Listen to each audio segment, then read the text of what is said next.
So, ladies and gentlemen, we are very privileged this morning to have 5 former US ambassadors to Moscow discuss with us their time in Russia, their experiences, and maybe advice they might have for the Trump administration. I think this is a unique panel. Unless I'm wrong, I don't think anyone has ever assembled all 5 of these distinguished ambassadors in one place. So again, we are extremely lucky. And the other thing I would say is that all of these ambassadors have remained involved in Russia since they left their posts, and they're still very actively dealing with people in Russia and issues in Russia. They were all there during the various phases of President Putin's his different terms in office. Ambassador Collins was there in the last Yeltsin years, so it'll be interesting to hear what he has to say about the transition from Yeltsin to Putin. Ambassador Barley was there during the Medvedev interlude, and I think that will be also interesting to hear the contrast. And of course, the others were there for the different terms of Putin's time in office. And so what I thought I would do in questioning them is just to go chronologically through, and just to remind you, Ambassador Collins was there from 1997 to 2001. Ambassador Vershbow from 2001 to 2005, Ambassador Burns from 2005 to 2008, and Ambassador Biley from 2008 to 2012, and Ambassador Teft, who came out of retirement to serve his country again and went back to Moscow, bless you, from 2014 to 2017. We will talk, of course, about Putin's 4th term, too. I may ask them at the end whether they think there's going to be a 5th term, but that's not what we're going to start with. And so the first question for all of you is, when you were ambassador to Russia, what worked well, what did not work so well, and really did you see an evolution in your time there of domestic developments in Russia and the ease or lack of ease in dealing with the Russian government? And we'll start again with Ambassador Collins. Okay, thank you, Angela. I have a sense of kind of sitting here as living history, because most of my time in the 90s was spent with the presidency of Boris Yeltsin, and I had about a year and a half with a man who was totally unexpectedly to become the president, Vladimir Putin, at the very end of my time. And I then left the government. So I wanted to give you a sense of the 90s in a sense of what did work, what didn't work, what were some of the assumptions, why did it work? First of all, it was a very different period. This was a Russia in complete shock. A system that had more or less collapsed, was in revolutionary change, an economy that had tanked, and a country that was completely disoriented, and also a new state. And we must always remember that Russia at that time, for the first time ever, had the borders of what today is the Russian Federation. It had never before had those borders. So self-identity was a constant theme through this period. What was Russia about? What was it? Now, the second thing I think that was terribly important at that time was that in this context, Russia was totally open, in a sense, particularly to the West and especially to the United States. They were looking for answers. I remember Boris Yeltsin constantly, his favorite word was normalna. How do I make this a normal country? And by that, essentially, I think everybody kind of understood he meant like you guys in the West. And so that meant there was a huge opportunity for engagement with Russian society in a way that had been totally unthinkable for a century. The result was an exceptional project of, I would say, American engagement to try to bring Russia into that broader Euro-Atlantic world in a way that would integrate it, and to create in Russia what Russia said they wanted, the elite said they wanted, which was an open, pluralistic, democratic market system. The only problem was they asked me once, one senior man said, would you send to somebody to make a market economy? We need to get this done, and they expected it to happen in about a year. Well, in that lay many of the issues that were to beset all of us for our careers.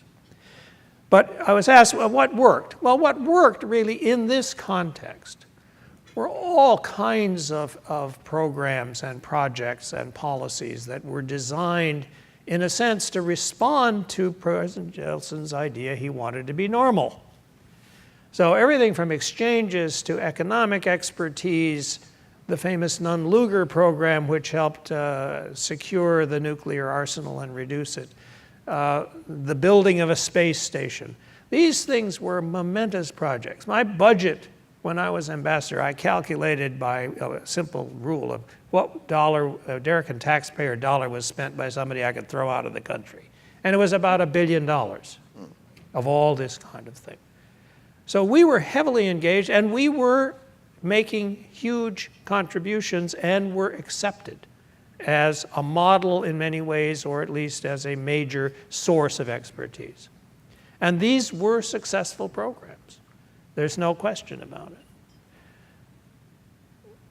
The second set of issues, though, there was a set of issues where we weren't so successful, and they built gradually, but they became more and more difficult as my time went along, and by the time I left Moscow, we were, in a sense, defining what was going to be a problem, the basic problem.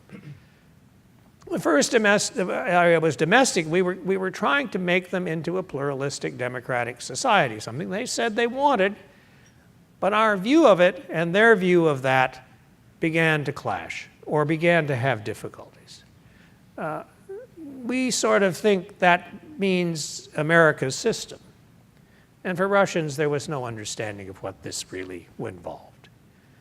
And the more we tried to impart our system or our values or our ideas like rule of law, the more it became clear that there was a different understanding of many, many of these concepts, or a questioning or doubt about them, because they challenged things like vested interests and serious values. So we're beginning to have resistance in some ways in that region. But the biggest challenge, the one that I would say we never have yet resolved, was how Russia was going to be integrated into this Western Euro-Atlantic community. Because Russia's idea was it was going to join pretty much like the Soviet Union had become a part of a system in the Cold War shaped by the Helsinki Agreement, let's say. An equal partner to the United States, an equal voice in decision-making to the great powers, by which they understood the United States, and a say in the way the entire architecture of the future of this world, this Euro-Atlantic world, was going to be developed. And that ran up against the idea, I think, that the West had, that we had determined how this future was going to be shaped. And it had a certain architecture, and we were going to pursue the expansion and development of that architecture. The problem was we never solved the question, and Russians never solved the question of how or whether Russia could fit in that. And I would submit that that has been our challenge ever since. And I would say it's been the greatest failure of my time, and probably, I won't speak for others, but I would say for all of us here, there was never a way we found to deal with that issue. So I would submit that that's kind of the theme that goes through. Now, I would like to say just a couple of things about what worked and what was it made these things work and what didn't. I would submit that one of the things that was terribly important to me during the whole of the 90s was that we had a pretty clear and very well-defined policy. It had certain objectives, it had certain strategic goals, and fundamentally, there was not any real argument about that in the United States. It was more or less a consensus, bipartisan and broadly across the country, that we had a huge stake in the development of Russia successfully into a democratic, market-based system and being part of us, our Western world. We started to have a problem with that when they defaulted in 1998. That was, I think, one of the turning points. But fundamentally, we had a clear, defined policy. Secondly, the Congress, the administrations, and the taxpayers gave extraordinary amounts of resources to this. As I said, my budget was around $1 billion a year. We were doing extraordinary things. It's an unthinkable amount today, basically. And thirdly, I think you had broad-based support in Russia itself for what was being done. Not everybody agreed with everything, certainly, and so on. But fundamentally, we were welcomed in. And that didn't change even as Vladimir Putin assumed the presidency. And I would simply say that probably the high point of Vladimir Putin's willingness to approach the world much the way his predecessor had could be seen in the documents he signed in Texas in 1991 after the 9/11 attacks, which were quite extraordinary. But I have to say they were documents that never met their promise. And so I think we had opportunities. I don't think it's easy to assess blame anywhere about what happened. But I would say that the tragedy has been that we failed in a way to find the formulas, and I don't mean just the United States, but all of us, that would have avoided the division of the world and I would say the collapse of the idea that was so optimistically presented by President George H.W. Bush about a united Europe, whole, free, and at peace, without new dividing lines. That idea, by the time I think my successors had to deal with the issue, was increasingly fragile, if not disappearing. So with that, Sandra, let me... Thank you very much, Jim. Sandy. Thanks very much. It's a pleasure to be here and with so many of my colleagues. And you've asked kind of a very complex question to all of us, particularly for me, considering the context of the 4 years I spent as ambassador. I took up my duties in the summer of 2001, and I was in Moscow when the 9/11 attacks took place. And this came after a decade in which I had been involved in various places at NATO as Deputy Chief of Mission, starting the day after the failed coup in Moscow in the mid-90s at the NSC, and then as ambassador to NATO in the late 90s, where we were trying to forge a strategic partnership with Russia and sort of solve that question that Jim has described of integrating Russia in the larger Euro-Atlantic community.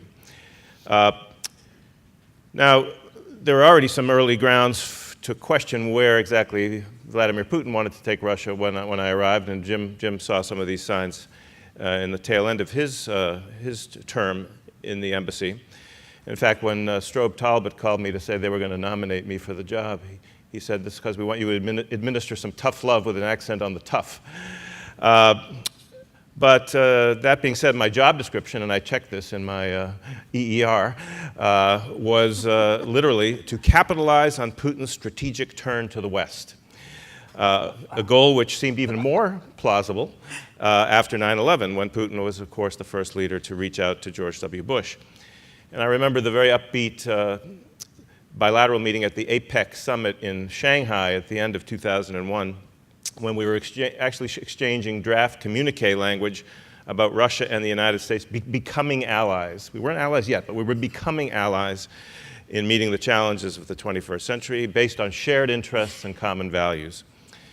So I set it as one of my main goals as ambassador was to take an active role in especially in public diplomacy, in convincing Russians of the possibility of a long-term partnership with the West. And this meant countering ingrained pessimism among the elite and among parts of the Russian public about American intentions that could undermine Putin's ability to make this turn to the West that we were convinced he was determined to pursue. So did it work? Obviously, in the historical perspective, the answer is clearly no, as Jim said, for all of us. And indeed, even in my first weeks, we began to see the first of a series of decisions by Putin to roll back the legacy of Yeltsin and Gorbachev, to move from the raucous democracy of the 90s, first to managed democracy, and eventually to today's authoritarian kleptocratic system now underpinned by an aggressive revisionist narrative of Russian victimhood at the hands of a treacherous and hypocritical West. Now, you all know the specifics: elimination of independent TV channels and other free media, the use of terrorist attacks as a pretext for rolling back democratic checks and balances, the selective application of the law to destroy Khodorkovsky and Yukos, constraints on civil society, ejection of many of the reformist leaders who had been held over from Yeltsin's time, with the power base for Putin shifting to the Siloviki. And by 2003, I was frequently warning audiences in the US and in Russia about an emerging values gap that could weaken the foundation for a strong partnership that we still were hoping to build. But in a shorter term perspective, I think that my country team and I, and of course the whole US government, were able to accomplish a lot, even in the increasingly challenging conditions. And public diplomacy, I think, was an important element of our success. We were able to advance progress on the rule of law, helping, for example, the Kremlin to draft a new criminal procedure code. We strengthened protection of intellectual property rights and even got the Russians to bulldoze some pirated CDs and DVDs. We got the Russians to begin, or at least to begin, taking the AIDS epidemic and human trafficking more seriously. And we were able to sustain and broaden cooperation on nuclear safety and nonproliferation, to develop new partnerships with Russian and American energy companies. And in foreign policy, Putin remained relatively pragmatic, and we were able to mitigate Russia's reaction to our withdrawal from the ABM Treaty, the second round of NATO enlargement in 2002, including the Baltic states, and to some degree even to mitigate the response to the invasion of Iraq in 2003.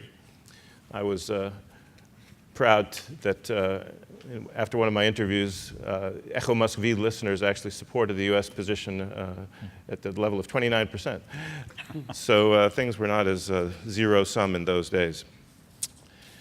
And of course, we were successful in maintaining solidarity with the Russian people after the wave of terrorist attacks that took place during my time there, starting with the Dubrovka Theater in 2002, Beslan in 2004, even though Putin was already showing signs of blaming the West for all of these tragedies.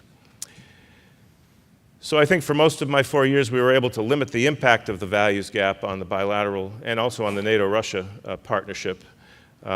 We helped convince Washington to agree to a legally binding strategic arms treaty, to upgrade the NATO-Russia partnership through the Rome Declaration of 2002 and the establishment of the NATO-Russia Council. We even got the Russians, and here's a masterpiece of John Bolton's diplomacy, to get Russia to adhere to the Proliferation Security Initiative. But obviously, things were continuing to erode the foundation, and by the end of my time, Putin was increasingly disappointed by the fruits of partnership with the West. And my own public messaging was increasingly out of tune with the official Russian line. Russia's failure to rig the Ukrainian presidential elections in 2004 and the Orange Revolution that ensued, I think was the big watershed event during my 4 years. I remember Russian politicians telling me that Putin was absolutely furious that the US stole Ukraine from Russia. And this is when he began to get more and more irritated at criticism about the values gap, and he began to see sinister motives in our support for democracy and civil society, with the underlying belief that we were seeking regime change and denying Russia's right to hegemony in the near abroad. And I think contributing to Putin's frustration was the sense that despite the many summits and high-level contacts, and we set up these special channels between the NSC and the Russian Security Council, the Russians, I think, still thought the Bush administration didn't really believe that Russia mattered very much, that a strategic partnership wasn't a top priority in DC, even if it was what the US ambassador said in all his speeches. So, we saw soon after I left Putin's famous blast at the West at the Munich Security Conference in 2007, and his anger over the Bucharest summit in 2008 when the Bush administration in its final months tried to tee up Ukraine and Georgia for future membership in the alliance. So in the short-term sense, talking up partnership and shared values may have advanced Russian efforts to build civil society and improve governance for a time, but it ultimately was defeated by Putin's determination, and he reflected a whole strand of thinking, it wasn't just Putin, to tighten the screws and define Russia's interests increasingly in opposition to the West. So we didn't bend the arc of history. I don't think, I think we now all know that the US and the West ultimately have limited ability to influence internal change in Russia. But that said, I don't think our promotion of common values and shared interests was all for naught. The protests that greeted Putin's return to power in 2011 and the more recent protests across Russia suggest there are still many Russians, especially younger Russians, who don't get their information from state TV and who still want more freedom and don't like the idea of Russia as a rogue state disconnected from the West. So continuing to reach out to those Russians, as I tried to do as ambassador, I think will hasten the day when Russia once again will demand leaders who will make the strategic turn to the West that Putin abandoned. Thank you, Sandy. Bill. Thank you very much, Angela. It's really a privilege to sit on a stage with so many people for whom I have such respect and from whom I've learned so much over the years. I just make 3 or 4 points, I guess, very briefly, just to build on what Jim and Sandy have very eloquently said. First, my backdrop in coming to Moscow as ambassador in 2005, succeeding Sandy, was service from 1994 to 96 as the political counselor under Tom Pickering in the embassy. And I say that because I think you can't really understand Putinism and all of its, often ugly faces unless you understand a Russia that in that period in the mid-90s was flat on its back economically, as Jim was describing, where the immediate sort of euphoria of the post-Soviet period was already beginning to flicker a little bit. So that's the first point. Second point is that, building on what Sandy said, I was ambassador from 2005 to 2008 during a period I guess you could call peak Putinism in some ways. It was a period in which Putin and the Russian elite were floating on historically high hydrocarbon prices, 110, at one point $120 a barrel for oil. Putin's own popularity was, not surprisingly, I think, much boosted as a result of that. There was a sense, and I've heard this enough from Putin in that period and since then in his narrative, that he had succeeded in doing the two things that he set out to do when he, much to a lot of people's surprise, became president. And that was first to restore the power of the Russian state at home, in other words, to neuter the oligarchs, because his narrative was that Russia's moment of historical weakness in the 90s had been taken advantage of by oligarchs at home and by the West, especially abroad. I'm not trying to justify that narrative, but that was very much his point of view. And so, having basically enforced a new social contract with Russians, starting with the oligarchs, which was essentially that you stay out of politics, that's my business. What I will do in return are ensure rising standards of living and a sense of economic possibility. And at least in 2005, he was riding a wave of success in that stint. And it was already becoming clear, again, as Sandy suggested, that his view of restoring the power of the state had very little to do with opening up governance and a sense of democratic institutions in the way that Americans think of them. It was very much about control, which was a function of his professional training as well as his sense of how you dealt with the disorder of the 90s. And then in terms of great power relationships, again, in part because of a relatively booming Russian economy, the beginnings of an effort to modernize the Russian military, he was beginning to make clear that Russia was no longer going to be the potted plant of great power diplomacy, which he chafed at, but lots of people in the Russian elite did too.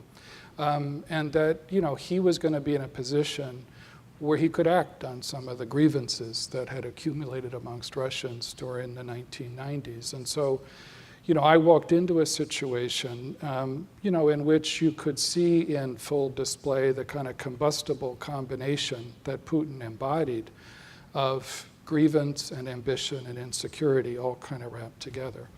So the third point, I guess, is I remember talking to Condi Rice, who had just become the Secretary of State, about this before I went back out to Moscow at the end of the summer of 2005, was to be realistic about the band within which we were going to be working. I mean, this was going to be a balance or an easy mix, really, of competition and cooperation, in which it become clear that the competitive part of that relationship was on the rise. And so we set out to do, building again on what my predecessors had tried to do, three things in particular, in addition to what we continue to do in arms control, understandings and cooperation, military-to-military cooperation, space cooperation that Jim described.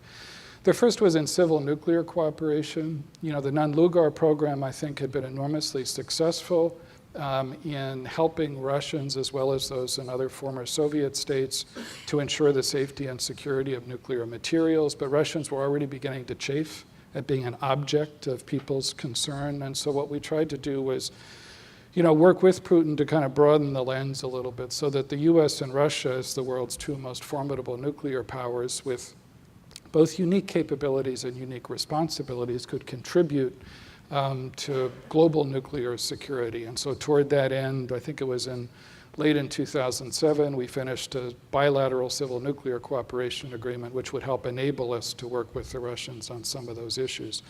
Second, we recognized that there was, especially by comparison to the US-China relationship, a real gap in economic relations and trade and investment between the United States and Russia. So we worked hard, and I see a number of people in this room who were a part of that in the private sector. Dan Russell, whom I was lucky to have as DCM in those years, worked hard to try to promote American business on the theory not only that this was good for American business, but that the approach, the set of values that came with the best in American business practices might spill over and offer a good object lesson to Russians as they made this very tortuous transition to a market economy. And so I remember in the first year and a half or so that we were working in the embassy, US foreign direct investment in Russia increased by about 50%. There were some big business deals done. Boeing was one example, which as I recall was something around $4 billion in terms of Russian acquisitions of Boeing 787s, but also a smart cooperative relationship which took advantage of Russian tech talent as well as Russian titanium, combination of the best of Russia, what's in the ground and what's in people's minds. And then the third area that we tried to focus on was in exchanges. One of the things that I think we should be proudest of in the period in the 90s and then through the following decade was the extent to which we were able to build a network of alumni of these kind of exchange programs. I remember when I was in Russia, again, this is a decade ago or more, we had something like 65,000 young Russians, some middle-aged Russians, who were alumni of those programs. And we worked very hard to try to knit together a network of people too, which is, I think, a smart long-term investment. So I guess my last point, which is what went right, what went wrong. A lot obviously went wrong, not in the period 2005 to 2008, notwithstanding the progress we made in those three areas and a number of others that I mentioned. Especially in the last year and a half of my tenure, punctuated by Putin's speech at the Munich Security Conference in February 2007, which was sort of classic Putin, walking into a den of transatlantic security wonks and sticking his chin out and letting people have it with both barrels. It was that accumulated sense of grievance that you can't push Russia around anymore.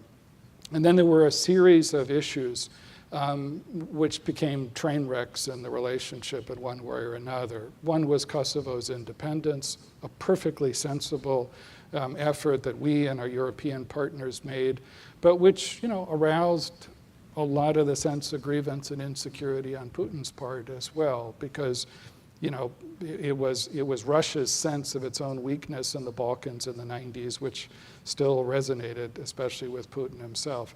Second was our efforts with our allies in Central Europe to improve missile defense capabilities in Poland and the Czech Republic, and I won't bore you with all the details of that. We were convinced that it didn't pose any threat to Russia's nuclear missile capabilities. But in the eyes of lots of people in the Russian security elite, you could build a Disney theme park in Poland and they would see it as a threat of one kind. And then the third and biggest train wreck, which provides the transition to John, and became his kind of welcome back to Moscow gift, was the building tension over Ukraine and Georgia, particularly an effort towards the end of the Bush 43 administration's second term to open a little bit wider the door to NATO membership for Ukraine and Georgia. But again, especially with regard to Ukraine, the reddest of red lines, not just for Putin, but for people across the Russian elite. And Putin had given signals going back to 2006 about how seriously he was going to take these issues. Truth is that Putin and lots of people in the Russian elite expected deference from what they saw to be smaller, weaker neighbors, especially Misha Saakashvili, and John Teff knows this very well from his time there during that period. And Saakashvili was defiantly undeferential. And so you could see that train wreck kind of building, and the Russians, by the time I left in May of 2008 to come back to Washington, were clearly setting the trap. And I think to some extent, although this doesn't entirely explain what happened in August of 2008, I think Saakashvili walked into that trap as well. But there's no mistaking the fact that Putin had said it. But it reflected, again, this sense of, a strange combination, which I think you have to understand Putin's Russia, of, as I said before, of grievance and insecurity and cockiness and ambition. There's this old Stalin-era expression, головокружение от успехов, dizziness from success. And my time as ambassador, the peak Putin period in some ways, was a period in which Russians were in some ways in the elite intoxicated, by the sense of what they could do to push back. Thank you very much, Bill. Joe? Well, I'll just pick up the narrative, I guess, where Bill left it off before making some more general points about what worked, because actually I was lucky to be there at a time when a lot did work in U.S.-Russia relations, but not when I got there. I got there in July, early July, and a month later the war broke up. But I remember that month before a very clear feeling, and I had spent 3 years at Sandy's DCM, 2002 to 2005. So I knew a lot of the players and I knew a lot of the actors, and you could not escape the feeling of something mounting and growing. And I remember coming back to Washington and talking to Dan Fried and said, I've never felt more of a sense of somebody spoiling for a fight than I'm feeling in Moscow right now. So it wasn't a total surprise, obviously, when the war broke out. But the question is, why then was it possible, less than a year later, for us to be in a situation where the US president came to Moscow for a summit, where we were on track for some real lasting accomplishments in US-Russia relations, the New START Treaty, Russian support for supply of our forces in Afghanistan. We had C-130s landing and refueling on Russian territory, carrying soldiers and materiel. We finally got the Russians to do what they needed to do to get into the WTO after 15 years of trying. We got the 3-year multiple entry visas that many of you hopefully have in your passports that make it easier to travel back and forth to Moscow. So how was all of that possible a year after the Russians invaded Georgia, and it looked as though nothing was going to be possible? Well, I would point to 3 sort of systemic things which came together to make that happen. And unfortunately, they're not really things that you can replicate again, but I think it's important to see what it was that came together that made that happen. The first, obviously, was a new administration in the United States. And the Obama election and inauguration, just freed the Russians up it allowed them to turn the page, and they just didn't have to relitigate all of the grievances against the Bush administration. They would still try to do that in that way that has been talked about of establishing what the grievances are. But the Obama administration wasn't responsible for that, was taking different avenues. So that was a big thing, and there's always a clean page when a new administration comes in. Secondly, you had, in essence, a new administration on the Russian side, too, in the Kremlin. You had a Russian president in Medvedev who was definitely inclined towards economic reform, definitely more inclined towards partnership and cooperation with the West than Putin had evolved to. And he was also someone who was, at that point, testing the limits of his independence as president. He was seeing how tight the leash he was on was. And the people around him also, the economic reformers who made up his cabinet, were also testing to see how far they were going to be able to go in doing what they wanted to do. So those were two important factors, but the most important factor was the economic crisis, where within a month, the price of oil went from, Ed Chow's out here somewhere, $120 to $30, $120 to $30. The ruble lost 30% of its value. The Russian stock market crashed. And suddenly the economic reformers under Medvedev had a stronger argument. They had more ammunition in the internal debate going on in Russia, saying something's not working for us. Maybe closer partnership with the West can help us fill some of the holes. Now we, from our side, we're hoping for a total re-landscaping. I think our mistake probably was not in recognizing that the Russians were really just looking at filling the holes rather than replowing the field. But it did make it possible for us in a fairly short time to get those things that I mentioned done, and most of those things have not fallen victim to the downturn in relations we've seen since then. The visas are still good. The START treaty is still in effect. Hopefully we can get it extended. The Russians, for better or for worse, are still in the WTO.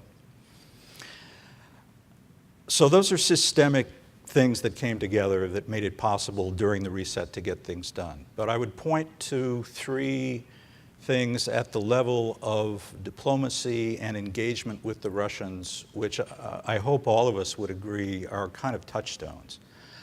The first is the no surprise policy in dealing with Russia. We used to joke that if the US decided to bomb Kaliningrad, we might be able to get away with it if we gave the foreign ministry 36 hours advance notice so they could give the Kremlin a heads up. No surprises for the Russian system was very, very important. And in my particular case, that meant keeping track of what was being brewed up in Washington. And here I can say I had the best backstopper, a guy who had my back in spades. Many were the mornings that I would get to the embassy and open my classified email, and there was a note from Bill saying, just want to let you know that there was a meeting at the NSC, and the following things were discussed, and you might want to give the foreign ministry a heads up that this is coming. We weren't opening any secrets, we weren't disclosing anything classified, but we were dealing with the Russians in a way that made them feel that we trusted them to a certain level. And that paid itself back in the kind of personal trusting relationships that we tried to build with our counterparts. And that's the second point. First part is avoid surprises to the extent possible in policy terms with Russia. Second is find 2 or 3 or 1 person with whom you can build a relationship in which you can get each other on the phone and talk straight to each other or have a private meeting in which you learn something about what's happening inside of what's being brewed up in the Kremlin in the same way Bill was helping me find out what was happening in Washington. A good example of that happened about a month after the war with Georgia, when suddenly we began to hear that Russia was going to recognize the independence of South Ossetia and Abkhazia. And I got a call from a member of the Duma, a fairly senior guy even then, someone that I'd met and got to know when I was Sandy's DCM. And he said, "Can you come over right away?" I came over and we talked for about an hour on how the US could help the Russians head off this declaration of, this recognition of independence. This is someone in the Russian Duma who was looking to the US to help him solve a problem he saw happening in his own space. And I remember going back to Bill and trying to get a phone call or a letter, and I think by the time we got something ginned up, the recognition had already happened, and it turned out to be a letter that regretted it. But we were in a position there because of some sort of trusting relationship to maybe have acted on that in a way that would have paid dividends for us. So that's the second thing. And I think all of us had a good kind of a go-to guy or guys in our day, and it's always a guy, it's usually a guy, who would help us navigate the waters in Moscow. And the third thing was something that Jim Collins said to me before I went out as ambassador, and I'll never forget this. He said, "To the extent possible, let Washington deliver the bad news. You as ambassador..." Thanks a lot, Jim. you as ambassador should try not to be the one who is first out with the criticism. There'll be enough of that coming from Washington. You need to put that into some sort of a context.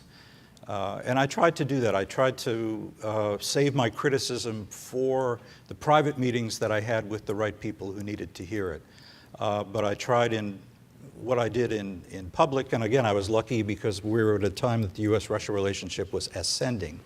I tried to be more positive. And I have to say, and I'll close with this, that I'm very impressed with what Ambassador Huntsman has been able to do in the time that he's been in Moscow. A number of us were talking about this before the panel. He has an extremely narrow lane to operate in as ambassador in Russia right now. And I think he fills that space very effectively with a simple two-part message. US-Russia relations are in terrible shape, and we should all recognize that and realize that that needs to be fixed. And number two, here's what I'm doing, the embassy's doing, the US government is doing to try to fix it. A very, very simple message which gets repeated.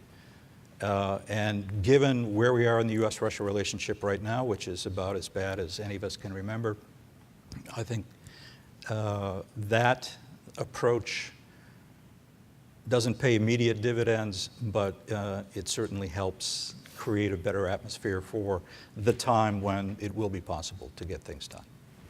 Thank you, John. John? Thank you. I think mine's going to be the shortest of the presentations here by my distinguished colleagues. There was, of course, a period between John's departure and my arrival, which is Mike McFall's term as ambassador. And although Mike isn't here today, all of you probably have read his book or seen his many interviews on TV, so you can understand. He left in right after the Sochi Olympics, and Sheila Gwaltney, who is one of a number of really tremendous DCMs in Moscow, was chargé for about 6 months before I could get through the gauntlet of confirmation and arrive in Moscow in September the 5th, 2014. By the time I arrived, of course, everything had gone to hell. The Maidan had taken place, the violence in Ukraine, the invasion and annexation of Crimea, the subversion of the Donbass, sanctions had been imposed, and everything had kind of come to a complete stop. When I left Washington, there was little expectation, either in the White House, the State Department, or the Hill, that we were going to be able to make much progress anytime soon, because nobody had any expectation that that Putin was going to actually move ahead and do something on Ukraine along the lines of the Minsk agreement or otherwise. So my job was to try to do the best I could with a tremendous staff, and I had really a great group of people there with me, to try to keep things, to keep as many good things in place as possible, to do the diplomacy of our government, but also to try to stay in touch with as many of the Russian people as we could.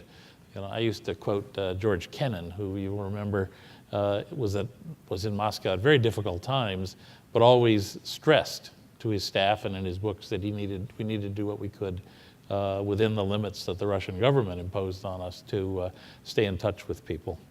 So this meant lots of travel by me and others around the country. Bill mentioned before all the alumni. Everywhere I went, and it was from Vladivostok through Siberia to a lot of other places, we always included one or two events with alumni, and we would bring out people in the government who'd gone under the Open World program to all kinds of grantees from our Flex, our UGrad, and all of the rest of the different educational programs that people have mentioned. And the encouraging part was that those people still look back on their time in America as one of the great experiences of their lives, and I think still remain, I think as Bill said, a source of hope for the future. When it came to diplomacy, the key issues obviously were Ukraine and Syria. There was not that much else going on in our bilateral relationship. Secretary Kerry came 3 times during my tenure, and once Rex Tillerson came when the new administration had taken over. And I haven't read John Kerry's new book. I've been out of the country, but I gather there's big sections on Syria in there in which he talks about some of these differences with the president. I can tell you from the first meeting that he had with Putin on my watch, which was in Sochi in 2015,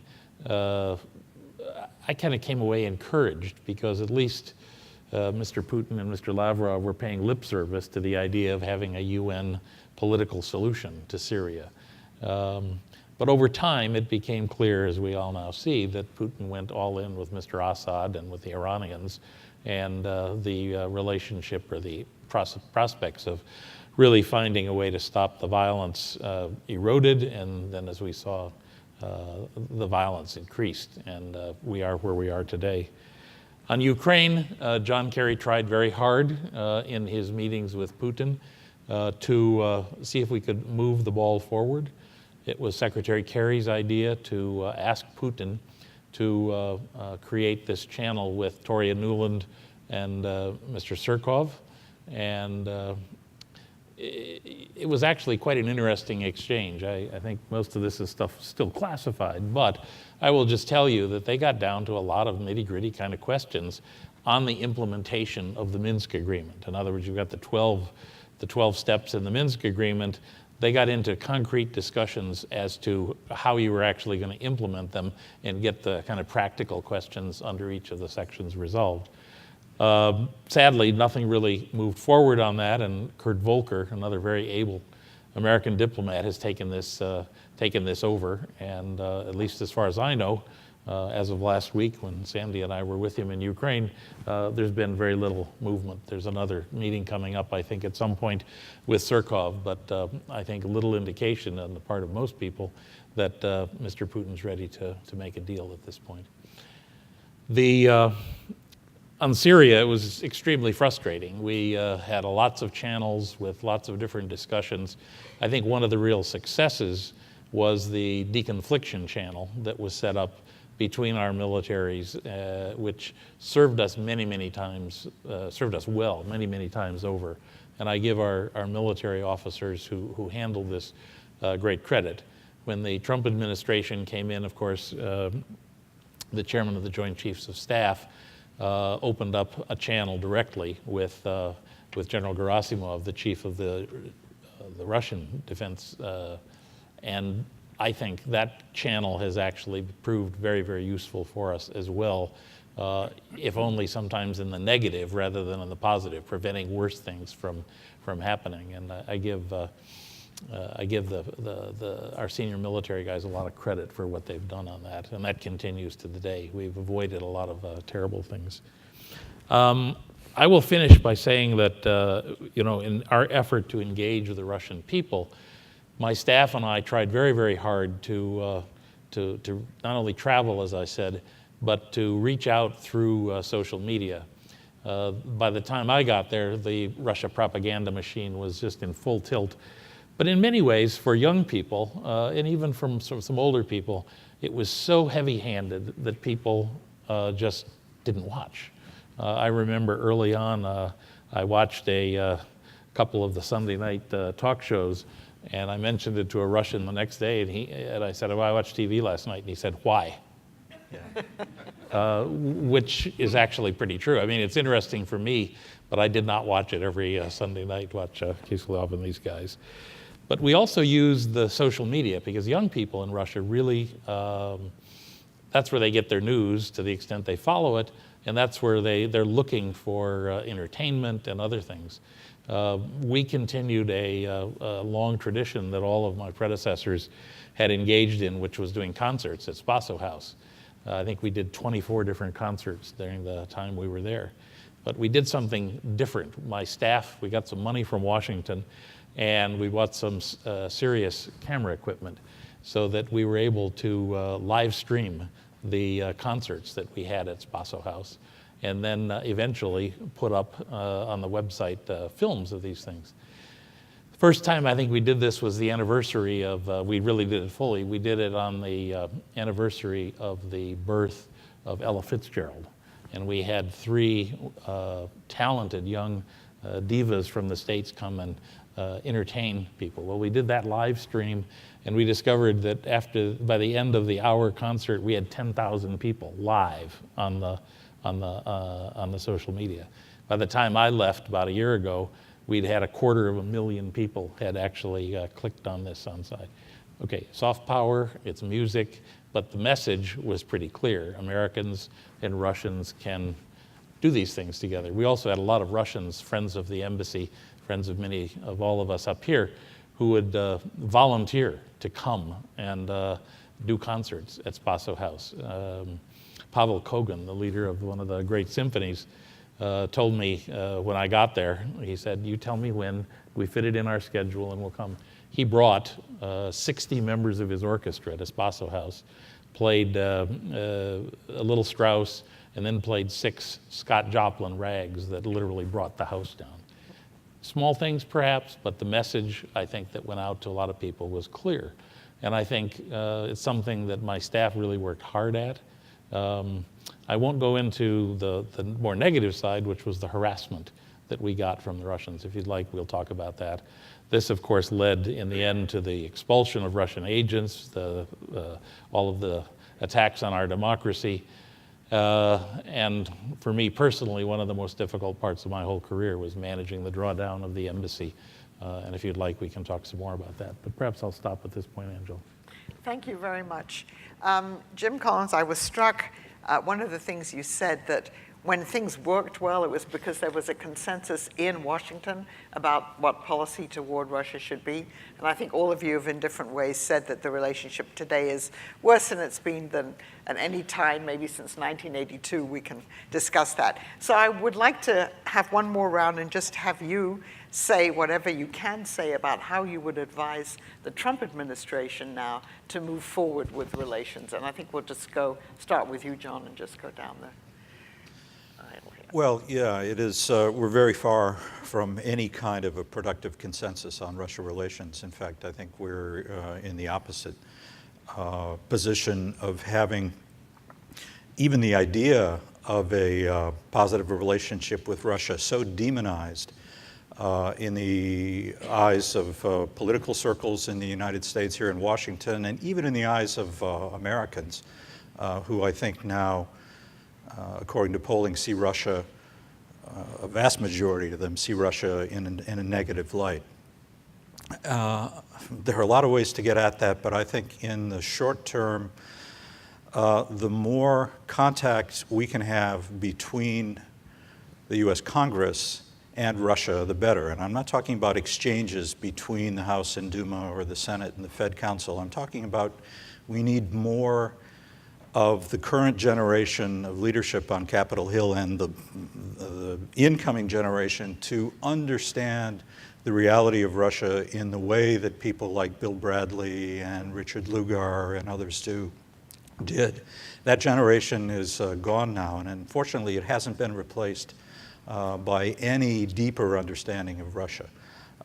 So I would say a focus on that. I certainly, for myself, try to get up on the Hill as much as I can, not for hearings, but to meet with individual members and senior staff. And I certainly support any efforts by congressmen to travel to Russia, which for political reasons is very hard now. I mean, I think two things are important to keep in mind as we look ahead at the future of U.S.-Russia relations. And I'd start with humility, since I'm not sure President Trump is looking for my advice on Russia. Certainly didn't pay attention to it on Iran. So I would say first is keep a sense of perspective. I mean, you have to look, as all of us know very well, at the Russia that lies beyond Putin, Vladimir Putin, the person and the leader, and even Putinism. It's a Russia that I think over time is going to collide politically with China in Central Asia. I mean, you look at the trajectory of the One Belt, One Road project, and, you know, inevitably I think there are going to be greater frictions there. A Russia that, you know, is stagnant economically today, in part because Putin, at the moment he was riding high with high hydrocarbon prices, chose not to diversify the economy because it would have come at the expense of what matters most to him, which is political control and political order. I think that's going to be one of the lasting historical indictments, in a sense, of Putin's leadership. But it's a Russia that I think is going to see more and more of a stake in healthier economic relations with Europe and ultimately, I think, with the United States as well. So it's just important, especially in terms of keeping connected to Russian society beyond particular leaderships, to look, you know, at the Russia that's, you know, going to continue to be a significant player on the international landscape for decades and decades to come. First point.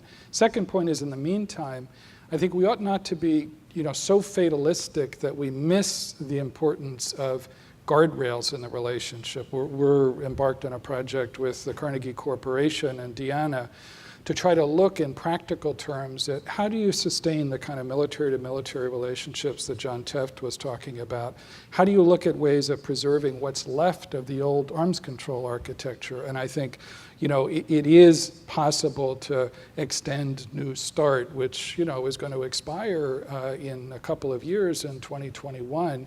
And without which, you know, all the means of verification and the other things that add to transparency and strategic stability are going to go out the window. I'm less optimistic about INF, but I think, you know, there are ways in which we can not only preserve, but in some way strengthen some of those guardrails in the relationship, including on nonproliferation, or even in the worst of the Ukraine crisis, we were still working reasonably well with the Russians and effectively and professionally on the Iran nuclear negotiations. And so, you know, there's a role that Russia has to play on those issues that we ought to try to take advantage of.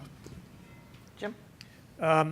Well, I would second what Bill and John have said about what I would say is the Hippocratic approach, which is do no harm at the moment, which is understand we're not going to have any big breakthroughs at this point. But we should be doing whatever we can to continue broadly based support for building the connections to the Russian society, whether it's exchanges, private sector and world, and so forth, and not be interrupting those things. I mean, the more we put restrictions on what Americans can do with Russians in the civil world, the more we're playing Putin's game. Because the more he can say they're trying to destroy us, they're trying to weaken us, the stronger his argument. And we play into his hand. So I would argue, get over this. You know, get anything you can going to keep the connections, broadly speaking, in the business, private sector, science, educational exchanges, and so forth, to serve as a long-term basis. The second point I would ask is not so much for the government, but for those people like yourselves in this room, and more broadly, those who think about the future of this relationship. I mean, I frankly, if I'm sitting in Moscow today as a Russian, reasonably open-minded person, would have to ask, what do the Americans want from us? I mean, there's a whole laundry list. There always is. It's a checklist that's at least 2 or 3 pages long. But what do they really want, other than do what we tell you? And I think the real point here is we don't know. And I honestly believe that one of the really important things to begin investigating for those who have the luxury to think outside the policy boundaries is, what would we expect, what would be a good relationship with Russia going forward? What would it look like? And I have to tell you, when I ask that question, I don't get any answer.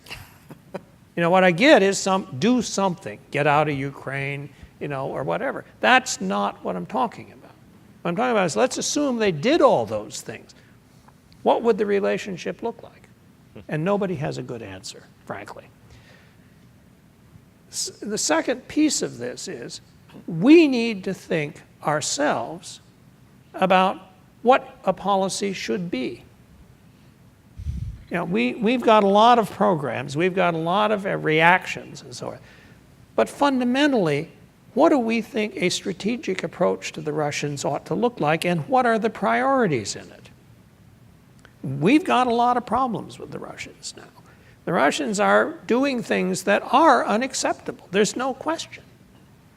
But simply eliminating those isn't going to resolve the problem of this old question I raised at the beginning of, where does Russia fit? And what will be an acceptable fit for Russia in this global community or the Euro-Atlantic world, or however we want to define it? We had thoughts of this in 1975 when we did the Helsinki agreements.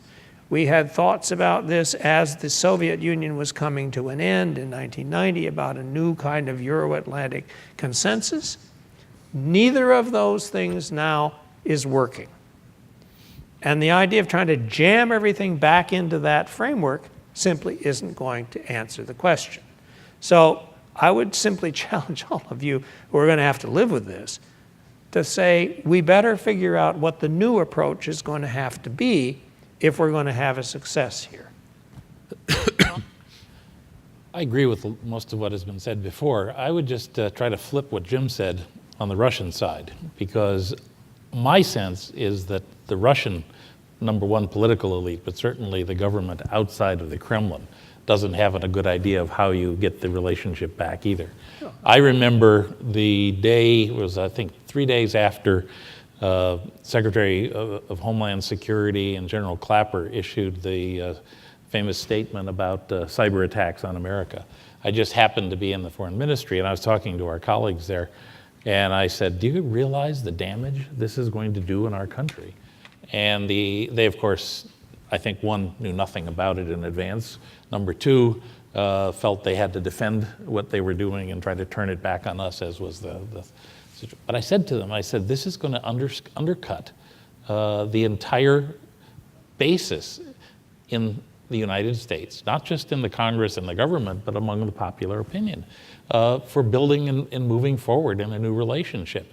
So that even if you can get the parameters of what a relationship would look like, and I certainly agree with Bill that we need to try to keep as many of the guardrails and things together as we can, it's still going to be really hard.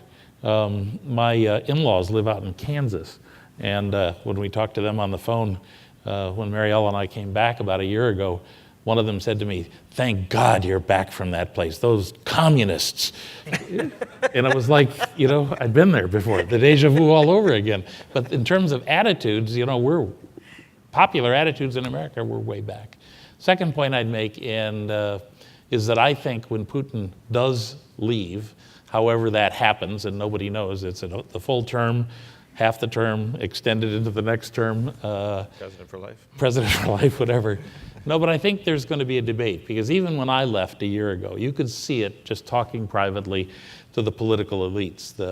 There's a huge number of business people who are obviously very frustrated with the sanctions, the limitations on investment, and the rest of it. And I think they will come to bear. I have said in other forum that I know that there is another generation coming up in the FSB, been told about this, who feel that Putin and his buddies from the KGB all have taken big chunks of the pie, and they want a piece of it for themselves, and unfortunately they see the pie shrinking all the time. They're going to be a factor. And finally, young people. You know, nothing made me more frustrated to see some of the articles that would come out in the Western press saying, all these young people are all pro-Putin, they're Nashi and the rest of it. It's not true. There's a lot of people, a lot of young people, and I met them all across Russia, who basically don't see perspective for their country. They don't see how this is moving forward and how Russia, they'd love to see Russia be a great power, but they want to be a Russia with a great power working with the United States and Western Europe.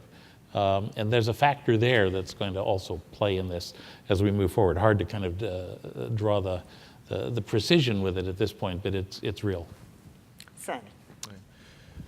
I agree that, and I said this earlier, that there are young people out there. Zhana Nemtsova has a nice piece in today's New York Times that reminds us of that. Although, of course, she's living in the West right now. But that over time, something will have to give, and there will be pressures for opening up the society and ending this anti-Western course that Putin has put them on.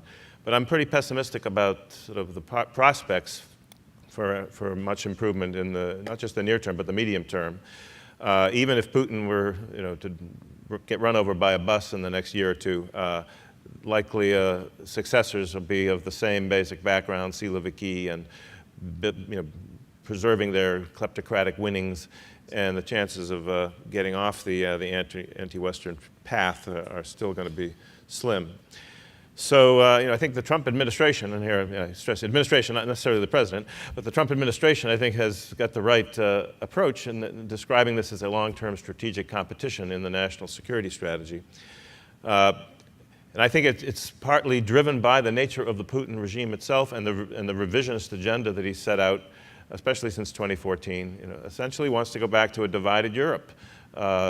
Yalta II, he really wants us to concede the sovereignty of countries like Ukraine and Georgia and accept a Russian sphere of influence.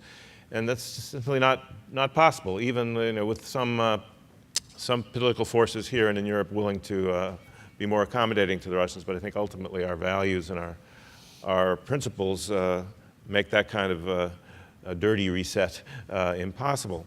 So we do have to kind of gird ourselves for this competition. We have to maintain strong defense and deterrence, and I think we've been doing that through NATO. That was my final job was as Deputy Secretary General of NATO, kind of rebuilding deterrence, relearning deterrence, and that's certainly the essential foundation.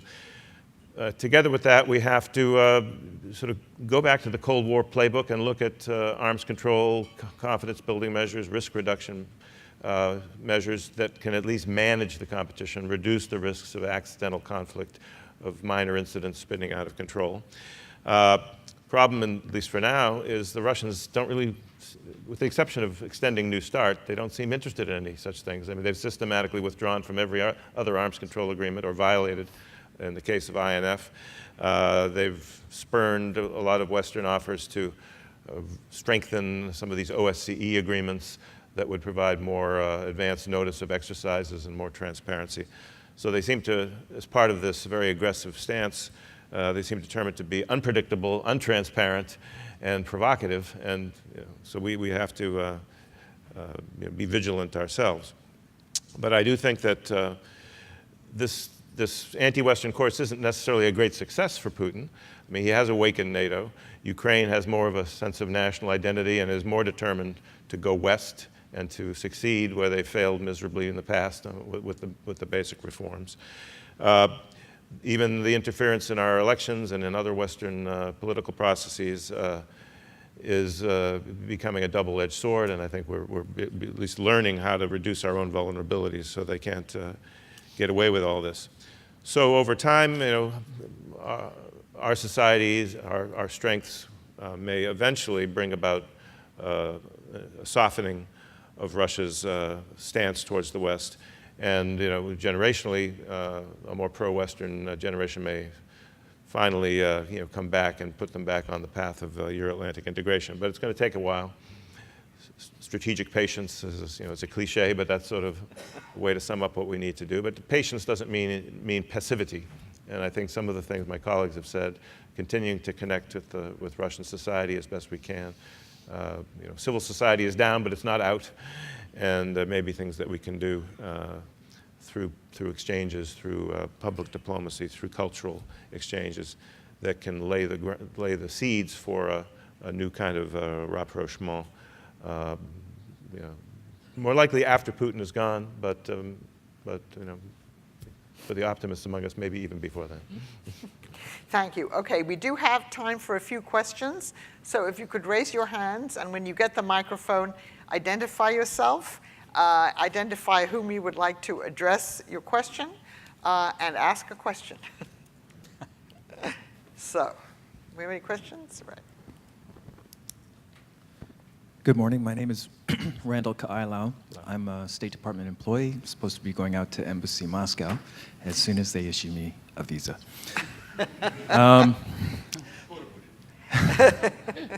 Отлично.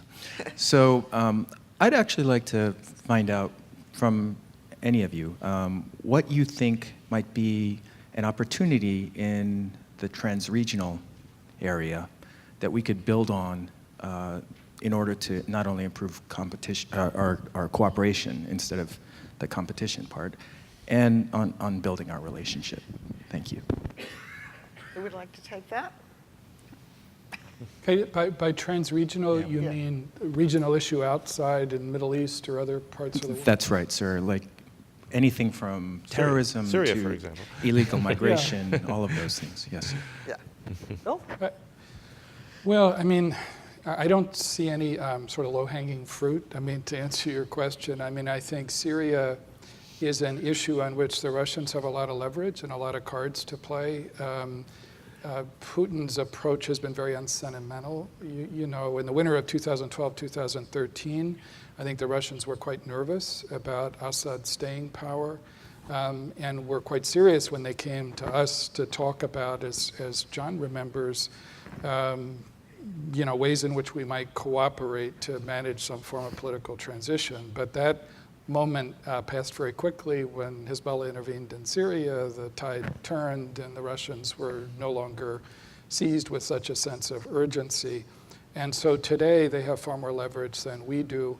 But it's certainly an issue on which it's important cold-bloodedly for us to engage the Russians if, and I'm not wildly optimistic on this, but if there's to be any hope of an end to the bloodletting, some form of political stability to manage the very combustible landscape that's Syria today, where you got the danger of Israeli-Iranian clashes as well as Turkish-Kurdish clashes, and the Russians are a central player in all that. So while I'm not optimistic, I think that's an issue on which it's important for us to try to engage. Sandy. Yeah. I worry that on just about all the regional issues, the Russians are tempted to play the spoiler more than try to find some common ground with the U.S. But there may be opportunities with Afghanistan, with they're reaching out to the Taliban, and we're very suspicious they might be arming the Taliban. But there could be some basis for working with the Russians to get a political process going there. Again, I don't predict that, but it's possible. I think North Korea is the other one. I would see a possibility of working with the Russians. I mean, at the moment, because of our sanctions policy, they're being very defiant and not, like the Chinese, not enforcing the sanctions as stringently as they should. But I think they do probably share an interest in seeing an elimination of the nuclear threat on the Korean Peninsula. And I think if they can be sort of present at the signing of an agreement and get some credit and be involved in some of the economic initiatives that would make sense on a regional basis, then we might be able to get the Russians to be a net contributor to the process. Thank you. Andy Cutchins is the next question. Is there a mic here? Yes, he has it. Okay. Thanks. Okay. Thanks to all five of you for a lot of insight and thoughtful comments from your experience and long history with Russia. One observation and then a question about sanctions. One observation is I never heard anyone mention the term Russian national interest. You know, I heard references to revisionist agenda, anti-Western, anti-U.S. policy, grievances, is sort of descriptors of Russian foreign policy, but never the term Russian national interest. My preference is to start from thinking about Russian national interest and how they see their interests. And I think in many cases, if not most cases, they see their interests as differently from ours for a lot of different reasons. And the first goal is not to be anti-U.S. or necessarily anti-Western, but they just are in a different space, and particularly the geography makes a lot of difference. My question is about sanctions. I clearly agree that Mr. Putin made very serious mistakes in Ukraine and in meddling in our 2016 elections that make the relationship really difficult. But I find the sanctions debate, if you will, here very, very frustrating. I don't see that there's any debate. I don't see that there is any clear articulation as to what the goal is of the sanctions. And to the extent that I do hear a goal for the sanctions, that they will weaken Mr. Putin and they will not hurt, they're not designed to hurt the Russian people, I see exactly the opposite phenomenon happening. They are hurting the Russian people, they are hurting the Russian economy more broadly, but I don't think they are hurting the power of Mr. Putin. And in fact, I think they are helping Mr. Putin, from starting initially, of course, with the rally around the flag, but then more recently. You know, Mr. Putin had announced his de-offshorization program before Ukraine. And guess what? The most recent sanctions that we've been implementing are the best thing to happen for Mr. Putin for having Russian money come back to Russia because it's too, they feel too vulnerable leaving it abroad in banks. So how would you suggest that we think about the impact of the sanctions, whether they're working, what would be the criterion for how they're working, and also the problem that I think that Jim Collins referred to is there is no criterion now as to how they would be removed. It's way beyond Ukraine. Thanks. Who'd like to tackle the sanctions question? I'll try. And it goes back to what I said about the congressional input into U.S.-Russia relations. I mean, the Trump administration, to a certain extent, has lost a bit of control of policy towards Russia to Capitol Hill. And Capitol Hill is, and has been for a long time, addicted to sanctions as an instrument of policy, the only instrument of policy in many terms that they have in foreign affairs terms. And that leads to a situation where sanctions are strictly punitive in nature. They are designed only to punish, not to change behavior. And they are divorced from the kind of diplomatic exchanges, dialogue that you need to have along with sanctions to give the other side, in this case Russia, the sense that there's a chance they could be lifted. And we haven't even mentioned, but obviously the fact that congressional sanctions are written into law makes them almost impossible to use in a kind of flexible way that would be useful in a negotiation. Until we can move away from that, and until we use sanctions in the way they should be used as an instrument of policy to effect changes in behavior, we're going to be stuck forcing Russia to respond to us in the same way they see us responding to them. Thank you. Sabine Fischer over here. We have a microphone. Oh, there you are. Thank you very much. Sabine Fischer from the German Institute for International and Security Studies in Berlin. So consider me the voice from across the Atlantic, and this is where my question is heading. So I would be very interested in hearing from you how you see, regarding the different periods that you spend in Moscow, in Russia, how you see European partners' role for the development of US policy, transatlantic cooperation, and where do you see this relationship with a view to Russia today? That would be very interesting for me. Thank you. Thank you. Question US of European? Yeah. working with Europeans when you were ambassadors and how you see that. Well, I could just maybe All right. start. When I was ambassador there, with all of the problems that we faced in Moscow, we coordinated extremely closely. There's a long history and tradition with particularly the French, Germans, and British, but also with a lot of others. And we did at every level, tried to coordinate our policies. Now, on Ukraine, we were pretty much on the same wavelength, and on the overall analysis about moving forward, we were there at the same place, basically. But, you know, we tried to find as many places where there might be an opening. For example, one of the ambassadors would say he'd been over to see somebody accompany a senior official to the presidential administration, and they had said this, that, or the other, and we would try to then use that to further explore what we might be able to do. I would just add also to the points that were made before, in a way responding to Andy,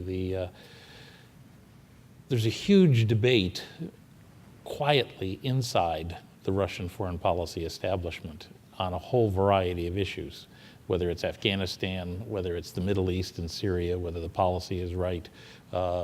We've had consultations. We did on North Korea at least 3 times during my time there, with Ambassador Jo Yoon meeting with Igor Morgulov, the deputy foreign minister. The problem is that the Kremlin just trumps, maybe that's a bad word. Yes. Overrules. Overrules, and just dominates the discussion. But when you're there, whether you're an American or a European, you can see this because we all have these contacts, which is also what feeds my basic judgment that, you know, there may be possibilities. The problem is that Mr. Putin is stuck on his Ukraine policy and seems to be just digging deeper on Syria. But there's plenty of people inside that system who quietly will tell you different things about some of those problems. And we coordinate that with our European allies. Sandy. Yeah, I would agree that in my time and over the years from different vantage points that coordination with Europe has been kind of key to any successes that we've achieved. And I think especially the response to the aggression against Ukraine has been a good demonstration of transatlantic cooperation and solidarity.